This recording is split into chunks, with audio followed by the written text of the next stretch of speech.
other than where you do your typical banking, so that you can't just quickly transfer it or real easily. It's easier these days than it was 5 or 10 years ago. But maybe an online bank where you have to go through a few more steps to get the money out.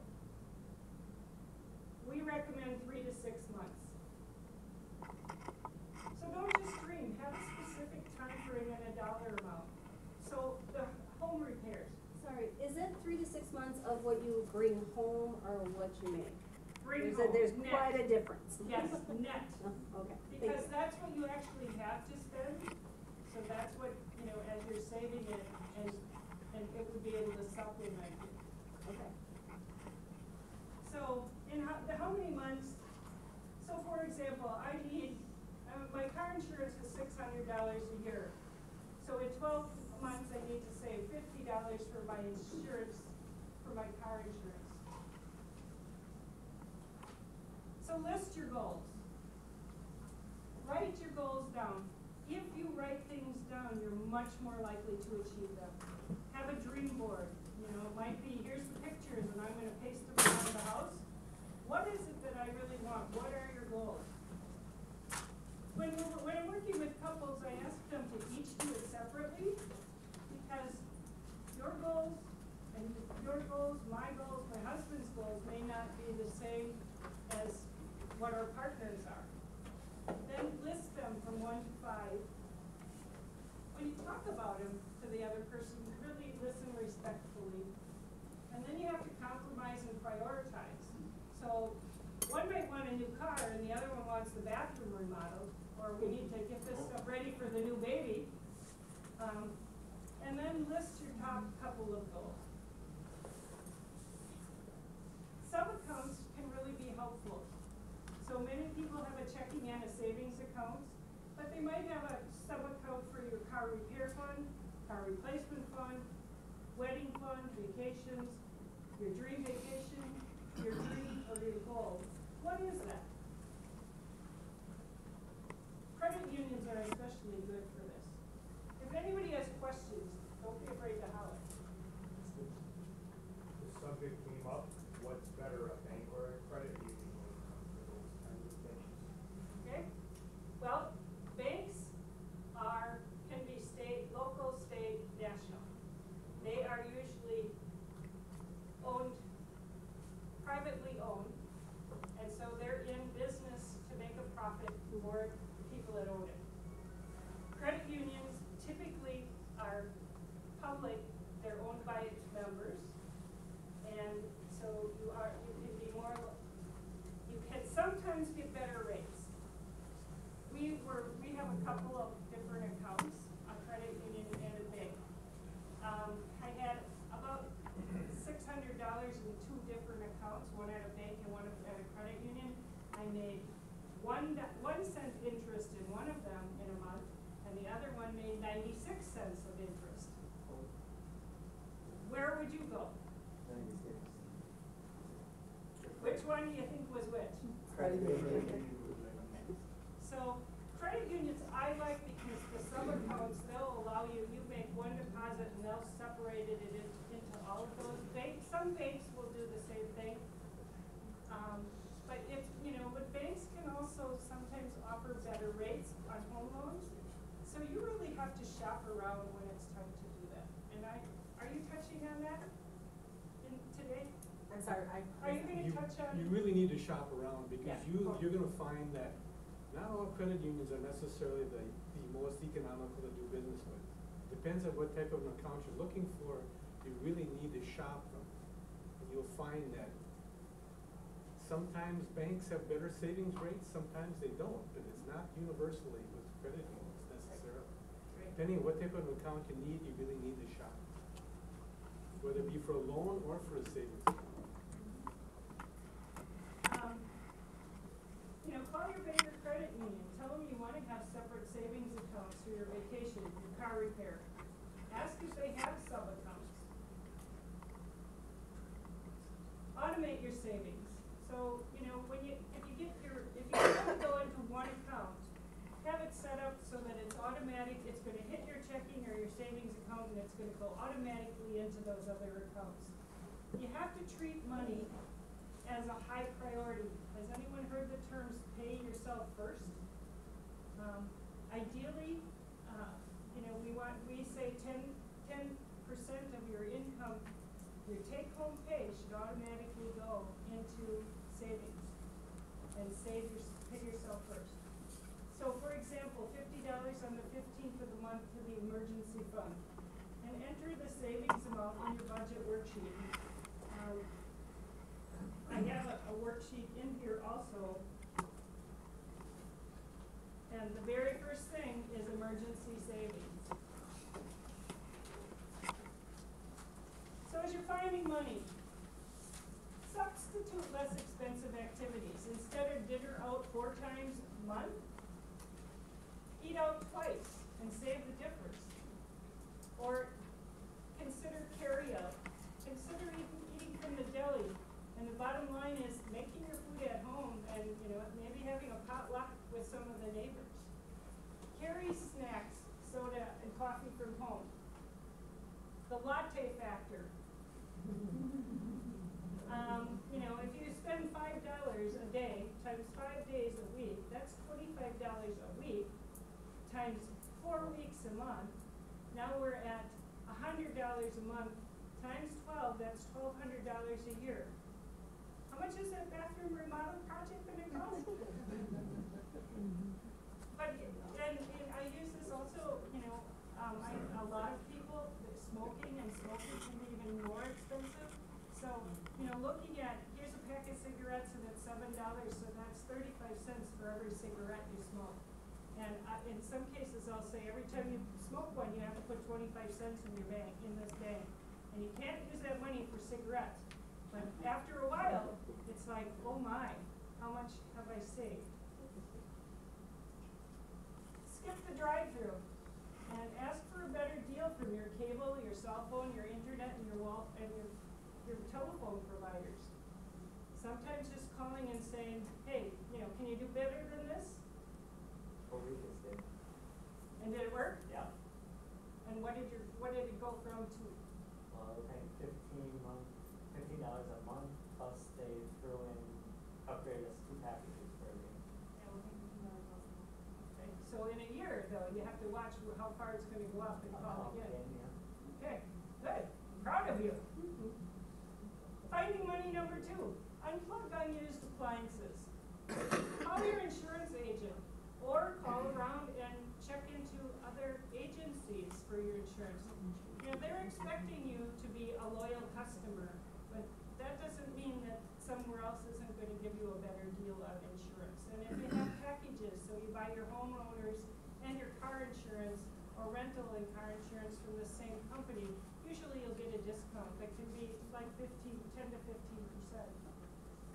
Pay down on credit card debt. What's the average interest on a credit card? 17? 17, I heard? 29%. Most retail credit cards are 29.99%. Kohl's, Target, any of those. So that's 30 cents out of every dollar you repay. That's just going to interest if you don't pay it off in full every month. Pay down installment debt. This might be student loans, it might be credit cards, it might be a car payment. Not credit cards aren't an installment, I'm sorry. Car payments, it might be a home equity line of credit. Always grocery shop with a list and use cash. Mix in some store brands. Try Woodman's and Aldi's. We've had somebody do research within the last year that was in the paper, and Aldi's and Woodman's are the least expensive places to shop. Now, if you go to Cops or Festival and you're just shopping their specials, that can be very good. But overall, if you're buying from Woodman's or Aldi's, that's going to be your cheapest bread basket. Have only one car payment at a time. And when your car payment's paid off, keep paying that into your savings account. Save for your next one. Buy less house than you're qualified to buy. They're going to talk about that a little later. When you're buying appliances or electronics, ask about discounts or discontinued models, maybe even scratch and dent. Sometimes they're on the side of a refrigerator or a dishwasher, and it's going to go into the cupboards anyway, so you can get quite a deal doing that. Other purchases, think about options. Is this item available somewhere else, maybe for less? Make sure you save for fun and future bills. Anticipate your future expenses and bills and put the money aside in savings. So what would some of those be?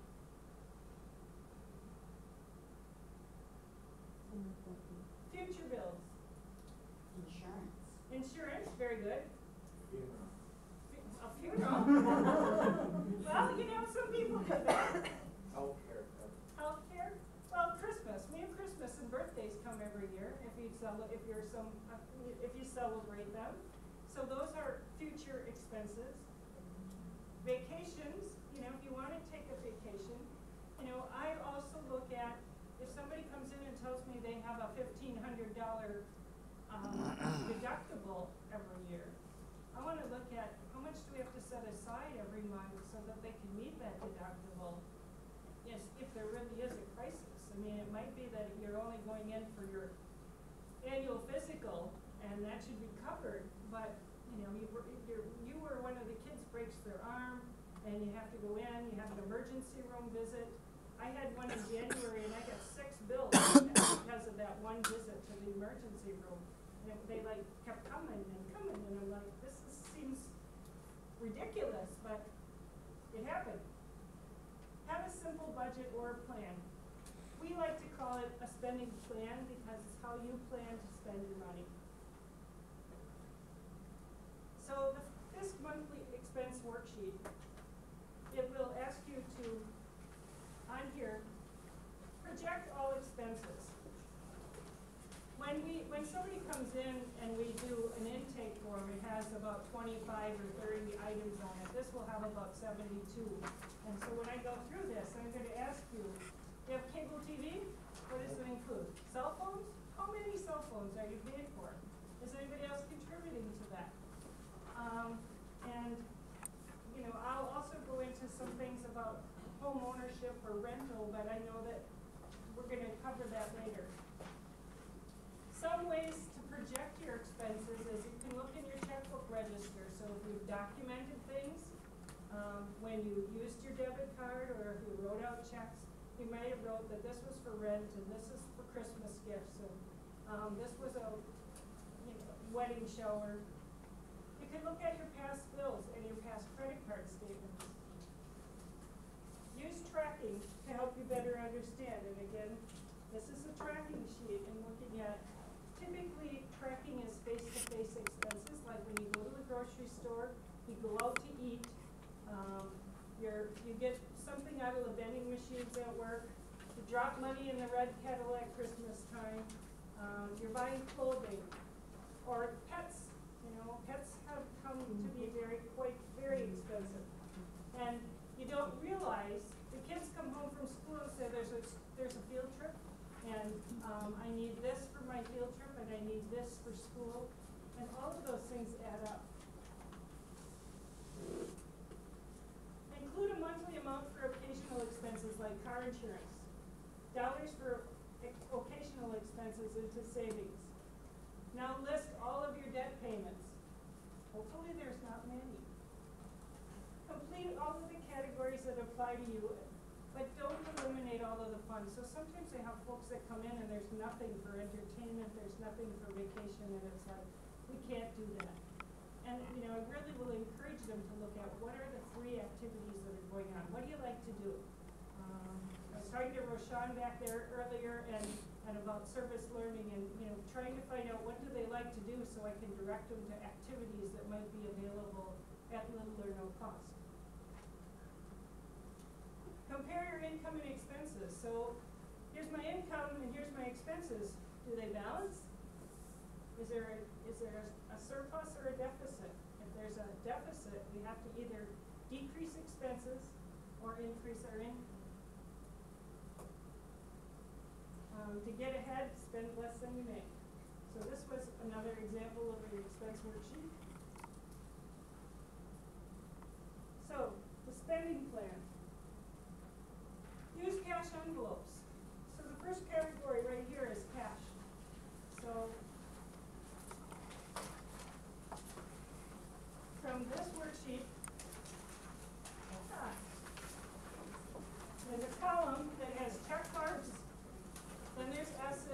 Cs. So the check marks mean, we're gonna pay for these out of our checking account. The Cs mean they should be paid cash, and the S's mean we put it into savings until we need it, and then we take it out as savings. So use cash envelopes. The envelopes equal boundaries, so if you have $25 every pay period in an envelope for entertainment, and you wanna go to the movies and it's gonna cost you $40, it means you have to wait till the next pay period so you can go to the movies, and you don't have enough money. You restock the envelopes every payday. Put and take savings are for future bills. By anticipating the future bills and savings, we really eliminate a lot of stress.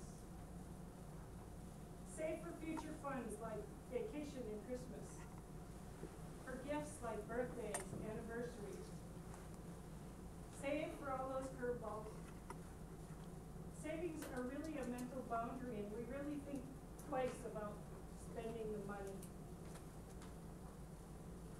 You can't rob from envelopes. So if the gas envelope has money and the entertainment envelope doesn't have any, you can't rob from them. And when you run out of money, you have to stop spending until you can restock the envelope at the next payday. Use your checking account only to pay bills. So this means no debit card attached to that checking account. So this is another version of a spending plan. I just prefer this one. By the inch, by the yard, it's hard. By the inch, it's a cinch. Make small changes. You know, we're not going to have that, you know, $9,000 to $18,000 tomorrow because we don't make that much. But when we start by, you know, $500 and $500, and we start putting money aside for the future saving or the future expenses, that way if there's really an emergency and you have put and take savings away, you can borrow the money from yourself. You know, so maybe you use a credit card, but you have some savings that you can pay that credit card off with. Keep it simple. Use simple tools like automatic savings and sub-accounts. Try envelopes and the put and take savings. Share and celebrate your progress. We have the Power of Money workshop. We're certified FISC counselors, and that's our website. Anybody have questions or things I can answer? No, I know my credit card pay, you know, the listen to those checks in there, or 15 months, 0% interest. Ever did you use it in that, you know, you just pay it all off instead of the interest? If you know you're gonna be able to pay it off, if you, you know, what are you using the money for? I mean, are you using it to pay off another credit card, and you're just rolling it over, or are you using it to pay car repairs? Just like, maybe, you know, unexpected, you know, say, put in like the medical bill. Well, not actually medical bill. Yeah, probably another credit card or something, with some better interest. Well, in some, Because my daughter, her arm is okay, medical typically will not charge you any interest, but most medical debt, they want paid within 12 months. So if you take, you know, here's how much I owe, and I spread it over 12 months, they want to be paid. And they want a payment every 30 days. So not 45 days, they want a payment every 30 days. So even if you can't pay it off within 12 months, if they get a payment every 30 days, they're probably not gonna send you to collections. Well, they did. Let's take care of the money. Okay, usually they will not. But to roll the money over, unless you know, there's a Yeah, really I have it, and I legitimate don't reason, use a I credit rarely card. recommend that. I don't know if you can use this credit card. One of the things my husband and I did, because we can't keep our hands out of our savings, when we have a summer place and we even did it for vacation, instead of putting that money back where we can get it,